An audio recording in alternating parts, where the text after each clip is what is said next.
വ്യത്യസ്തമായി വേറിട്ട ഒരാഘോഷമാണ് ഓണാഘോഷം.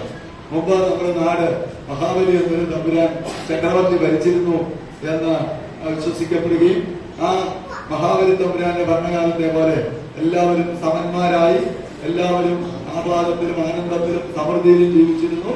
മാവേലി നാട് വാണിടും കാലം മനുഷ്യരെല്ലാരും ഒന്നുപോലെ, കള്ളവുമില്ല ചതിയുമില്ല എള്ളോളമില്ല പൊളിവചനം എന്നാണ് കവിവാക്യം.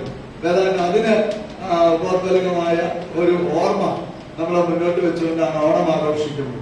ഈ ഓണവേളയിൽ ജനപ്രതിനിധി എന്നുള്ള നിലയിൽ സ്വാഭാവികമായിട്ടും ഇവിടെ മുനിസിപ്പൽ ചെയർപേഴ്സൺ ഉൾപ്പെടെ കൗൺസിലർമാരൊക്കെ ഉണ്ട്, MLA എന്നുള്ള നിലയിൽ ഞാനിവിടെ ഉണ്ട്. ഞങ്ങളുടെയൊക്കെ അടിസ്ഥാനപരമായ ചുമതല നാടിന്റെ വികസന പ്രവർത്തനങ്ങളാണ്. നിങ്ങളൊക്കെ റോഡ് വേണം, പാലം വേണം, അല്ലെങ്കിൽ വഴിവിളക്കുകൾ വേണം, ആശുപത്രി വേണം, പള്ളിക്കൂടം വേണം, അതൊക്കെ നടത്തി തരാൻ ഞങ്ങൾക്ക് ചുമതലയുണ്ട്. അതോടൊപ്പം തന്നെ ഈ സമൂഹത്തില് ഞങ്ങൾ ഓരോരുത്തരും പ്രതിനിധീകരിക്കുന്ന ജനവിഭാഗങ്ങളിൽപ്പെട്ടവരെ ചേർത്ത് പിടിക്കാനും അവരോടൊപ്പം അവരുടെ ക്ഷേമാന്വേഷണം നടത്താനും അവരിൽ ദുരിതം അനുഭവിക്കുന്നവരുടെ കണ്ണീരൊപ്പാനും അവർക്കെല്ലാം ആവശ്യമായ മുഴുവൻ പിന്തുണയും സഹകരണവും എല്ലാം നൽകാൻ ഒരു ജനപ്രതിനിധിക്ക് ചുമതലയുണ്ട് എന്നുള്ള ഒരു ആശയത്തിന്റെ അടിസ്ഥാനത്തിലാണ് MLA എന്നുള്ള നിലയിൽ ഞാൻ ഇത്തരം പ്രവർത്തനങ്ങളുമായി മുന്നോട്ട് പോകുന്നത്. ഞാൻ ഓണക്കോടി നൽകുക എന്നതിനപ്പുറം നമ്മുടെ സമൂഹത്തില് ഏറ്റവും താഴെ തട്ടിലുള്ള ഉദാഹരണത്തിന് അംഗൻവാടിക്കാരെ സംബന്ധിച്ചിടത്തോളം നമ്മുടെ കൊച്ചു കുഞ്ഞുങ്ങൾ അവരുടെ വീടിന്റെ 4 ചുവരുകൾക്കുള്ളിൽ നിന്നും അമ്മമാരുടെ ഒക്കത്തു നിന്നും ആദ്യമായി ബാഹ്യ ലോകത്തേക്ക് പിച്ച വെക്കുന്നത്, അറിവിന്റെ ആദ്യാക്ഷരങ്ങൾ കുറിക്കുന്നത് എവിടെയാ? അംഗൻവാടി. അത് കൊച്ചു കുഞ്ഞുങ്ങളെ വളരുന്ന തലമുറയുടെ ജീവിതത്തിന്റെ അടിത്തറ ഒരുക്കുന്നവർ അവരാണ് അംഗൻവാടി പ്രവർത്തകർ.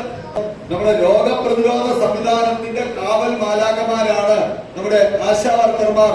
കാരണം അവർ നടത്തുന്ന സുസ്ഥിരമായ പ്രവർത്തനങ്ങൾ, അത് പകർച്ചവ്യാധി വരുമ്പോഴായാലും ഏത് കാര്യത്തിലായാലും അവർ ഹരിതകർമ്മസേന. നമുക്കറിയാം, നമ്മൾ ഇന്ന് അഭിമുഖീകരിക്കുന്ന ഒരുപാട് പ്രശ്നങ്ങളുടെ അടിസ്ഥാന കാരണം മലിനീകരണമാണ്. സാംക്രമിക രോഗങ്ങളായാലും കാലാവസ്ഥാ വ്യതിയാനമായാലും പ്രകൃതി ദുരന്തമായാലും ഒക്കെ. അപ്പൊ ആ മലിനീകരണത്തിൽ നിന്ന് നമ്മുടെ നാടിനെ രക്ഷിക്കാൻ മാലിന്യമുക്ത നവകേരളത്തിന്റെ കാവൽ ഭടന്മാരായി, കാവൽ ആളുകളായി നമുക്ക് വേണ്ടി പ്രവർത്തിക്കുന്നത് ആരാണ്? ഹരിതകർമ്മസേന. അതുപോലെ പാലിയേറ്റീവ് നഴ്സുമാർ.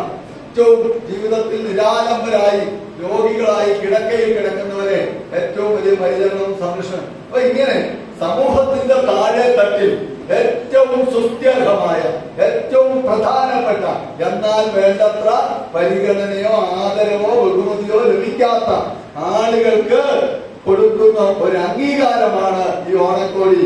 അവർക്ക് എല്ലാവരും സന്തോഷത്തോടെ ഈ ഓണക്കോടി ഏറ്റുവാങ്ങണമെന്നും അതോടൊപ്പം നിങ്ങൾ എല്ലാവരും നല്ല ഓണം ആഘോഷിക്കണമെന്നും ഒപ്പം നമ്മുടെയൊക്കെ നല്ല മനസ്സ് നന്നായി നല്ല ജീവിതം നയിക്കാനും സ്നേഹവും സാഹോദര്യവും സൗഹൃദവും നമ്മുടെ സമൂഹത്തിൽ ഊട്ടിയുറപ്പിക്കണം. നമ്മളൊക്കെ പല ജാതിയിലും മതത്തിലും പെട്ടവരാണ്. നമ്മളൊക്കെ പല രാഷ്ട്രീയ പാർട്ടിയിൽ വിശ്വസിക്കുന്നവരാണ്. നമുക്കൊക്കെ പല ആശയങ്ങളും പല കാഴ്ചപ്പാടുകളും ഉണ്ട്. പക്ഷേ ഇതിനെല്ലാം ഉപരി നമ്മളെല്ലാവരും മനുഷ്യരാണ്. എന്തായാലും ഓണം നമ്മളെല്ലാവരും കൂടുതൽ പഴയതിനേക്കാളും കൂടുതൽ ആഘോഷിക്കാറ്. മതഭേദമന്യേ, രാഷ്ട്രീയ ഭേദമന്യേ മലയാളികളുള്ള ഒന്നിച്ച് ആഘോഷിക്കുന്ന ഒരു ഓണമാണ് നമ്മളിപ്പോൾ കണ്ടുവരുന്നത്. തീർച്ചയായിട്ടും ഈ ഓണക്കാലത്ത് ഈ നമുക്ക് ഓണക്കോടിയുമായി ഇവിടെ എത്തിയിരിക്കുന്ന സഭാസ്റ്റൻ കോട്ടിംഗിനെ ആദ്യമായി നമ്മുടെ ഈ വേദിയിലേക്ക് സ്വാഗതം ചെയ്യുന്നു. ഓണത്തിന്റെ അറിവുകൾ കൂടുതൽ വരും തലമുറകളിലേക്ക് പകർന്നു കൊടുക്കുകയും എല്ലാവരിലെയും എത്തിക്കുകയും ചെയ്യുന്ന ഒരു വിഭാഗവും, അതുകൂടാതെ തന്നെ നമ്മുടെ നാടിന്റെ സാമൂഹ്യ സുരക്ഷാ മേഖലയിൽ സജീവ സാന്നിധ്യമായിട്ടുള്ള പ്രിയപ്പെട്ട ജീവനക്കാരാണ് ഇന്നിവിടെ ഒത്തുചേർന്നിട്ടുള്ളത്. അത് നമ്മുടെ സന്തോഷത്തോടുകൂടി നമുക്ക് വളരെ പറഞ്ഞറിയിക്കാനാവാത്ത സന്തോഷമാണ്. നമ്മുടെ സോഷ്യൽ സെക്യൂരിറ്റി മിഷനിൽ അതുപോലെ തന്നെ മാലിന്യ നിർമ്മാർജ്ജനവുമായിട്ട് ബന്ധപ്പെട്ട് പ്രവർത്തിക്കുന്ന വിഭാഗത്തിലും ആരോഗ്യ മേഖലയിലും നിറസാന്നിധ്യമായിട്ടുള്ള വിഭാഗത്തിലുമെല്ലാം വലിയൊരു പുത്തനുണർവ് നൽകുന്ന രീതിയിലേക്ക് പുതിയ ആശയങ്ങളുമായിട്ട് നമ്മുടെ MLA കടന്നു വരുമ്പോൾ തീർച്ചയായിട്ടും ഈ ഓണക്കാലത്ത് അദ്ദേഹത്തിന് അതിലെ തന്നെ എല്ലാ ആശംസകളും നേരുന്നു.